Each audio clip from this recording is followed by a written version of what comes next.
Hey family, it's your girl Chef Evelyn here, and I wanted to come to you with my top 10 or maybe more do's and don'ts for this holiday season. So as a chef, you can imagine this is like a busy time for me. I love the holiday season. I love this time of year. I love all the food. I love the people getting together. People just seem to be in better spirits. Everyone seems to be happier.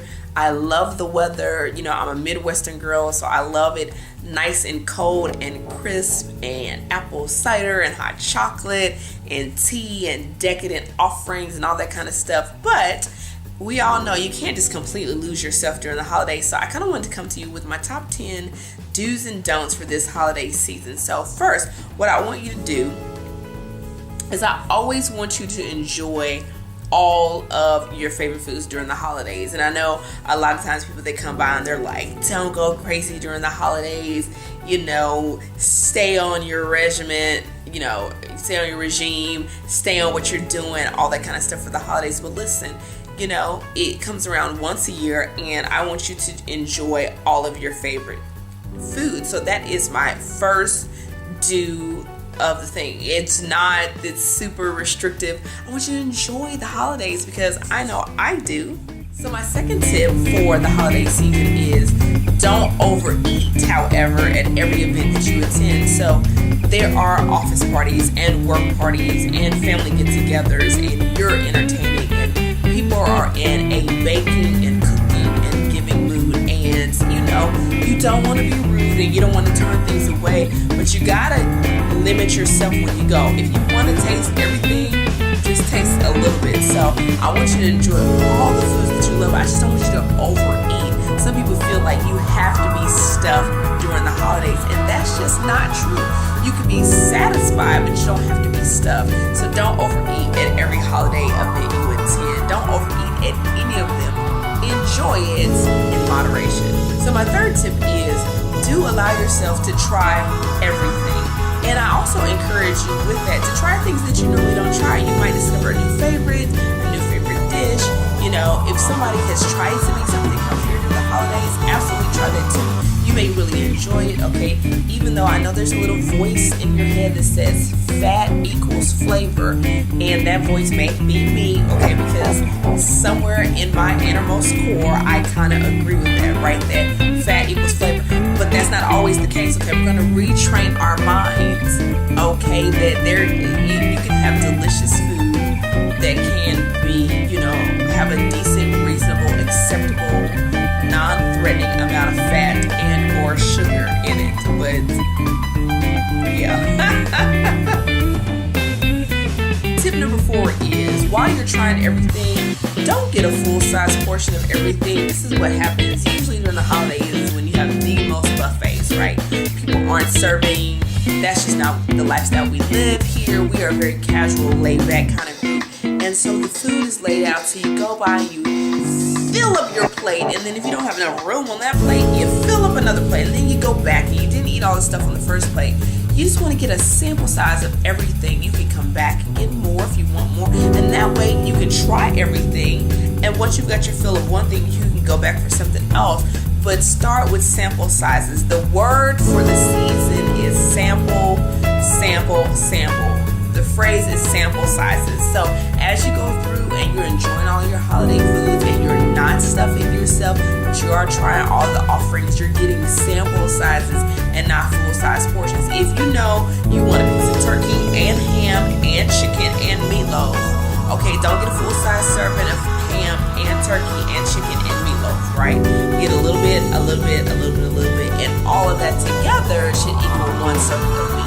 Same thing on your starchy sides, and if your green leafy vegetables have animals in them, okay, particularly if you're from the South, they might have a little bit of bacon, okay, or salt pork, fatback, ham, hot egg bones, etc., okay. Then you know you want to reel it in a little bit, but if your vegetables are free and clear of dairy and cheese and pig-liciousness, then you know load up on the green leafies, okay, but everything else in portion size. Tip number 5 is before you go to any holiday meal, before you get out and about in the streets, because everywhere you go, whether it's grocery stores or other places, they're going to be doing samples. I want you to fill up on a lot of water. A lot of times during the holidays, there's punches and there's beverage and there's adult refreshments, okay? And there's all types of wonderful deliciousness, caramel apple ciders and pumpkin lattes and, hot chocolate and all this kind of stuff. But always keep a lot of water on hand because your body can really become dehydrated and desire to eat more because it's the only place that it's getting water because you haven't been given as much water as you normally do throughout the year or particularly in the summer months. So make sure you always are drinking a bottle of water, even more than you think you need. Number one, to flush all of that sugar and fat out of your system, but two, okay, because you want to make sure that your hunger is real hunger and not just I'm eating because it's here and I'm just about it, okay? You're just about that life. No, you're not about that life. You're about that water life, okay? So drink plenty of water. If you going to a company party, on the way there, drink a whole bottle of water in the car. If you're having people over for dinner, drink a whole bottle of water before they get there. If you're going to a friend's house or a family member's house, if you're going to some kind of get together, wherever you're going to have a holiday meal where there's going to be 12 desserts and 14 cookies and 10 starches but 1 vegetable and 5 meats, you need at least 16 ounces of water before you get there. I'm just saying that. I am not a medical professional, nor am I a dietitian, but I'm telling you what works for me.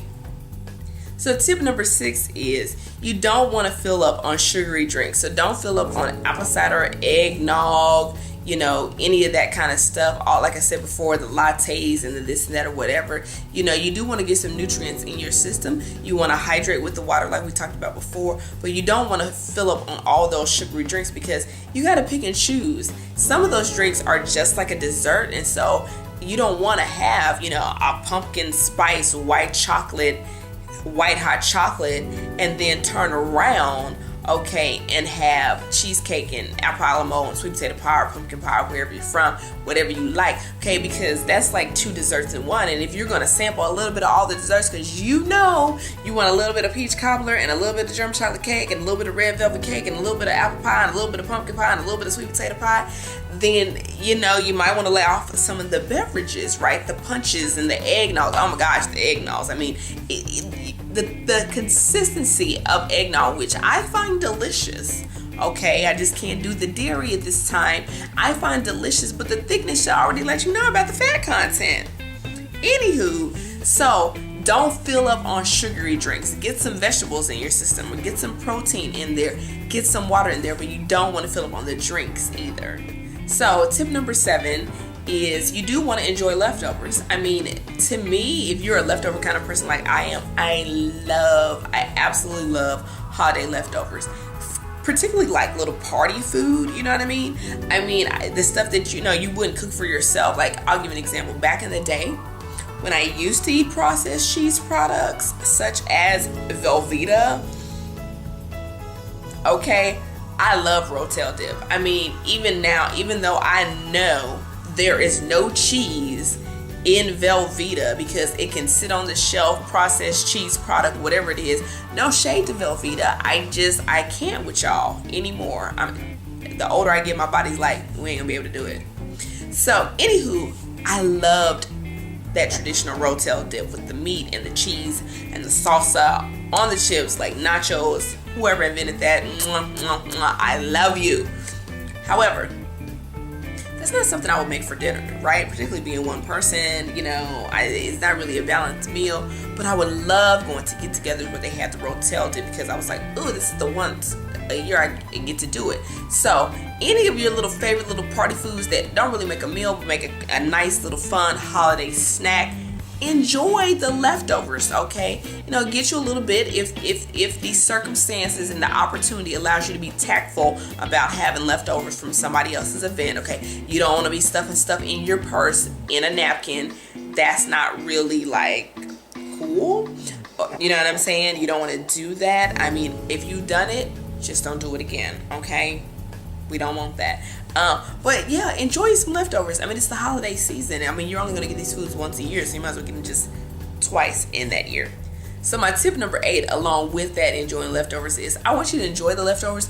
I just don't want you to enjoy them for breakfast, lunch, and dinner, and a snack. So, you know, if you went to your auntie them house, your cousin them house, your auntie's house, your grandmama them's house, your me mom, your pops, whoever's house you went to, your homegirl, your homeboy, whatever y'all are doing for the holidays, and you brought home an entire sweet potato pie, no ma'am, no sir, you will not have sweet potato pie for breakfast and lunch and dinner. And how do I know that you do it? Because I've done it. I did it last year. I'm not gonna do it this year. My body can't afford to. Like, how do I pack on all these pounds? Well, it's because you're eating 4 days worth of food in one day. You know what I'm saying? You're having a full Thanksgiving meal for breakfast, a full Christmas meal for lunch, and a full New Year's Eve meal for dinner with all the desserts included. You're having like 5 desserts in one day. That's like a half of a pie. I mean, that's a lot, right? So enjoy the leftovers. Get you a little small snack so you can reminisce on the flavors of the day before, but then that's it, right? You gotta let it go because you're gonna move on to the next occasion, okay? So enjoy the leftovers, just not at every single meal and not for several days. Get it in, get the taste, delicious, okay? Maybe not nutritious, and keep it moving. So my number 9 tip is to enjoy sweet treats and desserts. Listen, there are a lot of things that come out during the holidays that don't come out at any other time, right? I in particular, my mother does not cook for me, you know, as an adult, even when I was younger, past a certain age when she realized I had an affinity for cooking and I was pretty decent at it. And so the only time I can really get her to make much of anything is during the holidays, and even then I have to force her. Like, it's like a weird role reversal that I have to be like, no, you're going to make sweet potato pies, because that is, if I'm going to make everything else, then you have to make sweet potato pies. So it's a very interesting role reversal. However, so I get it. You only get it once a year. That pound cake, you know what I'm saying, that your auntie such and such, your aunt such and such, or your auntie, depending on where you're from, how you say it, okay, only makes, you know, at Thanksgiving or at Christmas, or those special foods that culturally you only get during a certain time of year because they're so labor intensive and people don't want to make it all the time, or they're not, as and I quote again, they're not here for that, okay? Enjoy those, but don't neglect your green leafies. You need something to purge all that out. You need the green leafies on overdrive. So lots of salads, lots of raw. I mean, you need to be on your green smoothie game during the holiday season. Okay, you need to be on your green leafy salad game during the season. You feel me? So you need that to oxygenate the body. You're going to be eating a lot of things that may not be organic and may not be hormone free, because everybody's making a lot of food and they're trying to do it at a reasonable cost. So, you know, you're introducing a lot of interesting things to your body, but I want you to enjoy them, because this is our culture over here, right? We enjoy the holiday season. I want you to enjoy the sweet treats and the things that only come around once a year, but don't neglect your green leafy vegetables. So my 10th tip is a very simple one to help you kind of control, you know, your eating during the holidays and having a good time, and that is to simply change your plate size. You know, the American plate size has increased several inches since the 1950s, and so what we often think of as maybe like a large saucer or something like that actually used to be the size of our dinner plates. So before most of us were born, but not all of us, but some of us. And so the plate has just gotten bigger and bigger and bigger. So I encourage you, you know, if you're like, Evelyn, these are a lot of do's and don'ts, and oh my gosh, you know, whatever, start off with a small plate, right? And then eat, and then wait 10 minutes before you go back. Drink some water, let the food expand, right? It's gonna be there. Eat lots of little small meals throughout the holiday season, and so that way when you sit down for the big meals, your metabolism is already up high and all that kind of stuff. So, you know, I hope these tips have been helpful, and don't forget to follow me at Chef Evelyn on Facebook, Twitter, Instagram, and even Pinterest. I've got some wonderful holiday boards over there, and you can also find me at chefevelyn.com. Don't forget to join the Inside Dish, where I will be sending out lots of wonderful holiday tips this season, and I will see you in my next video, family. Till then, peace.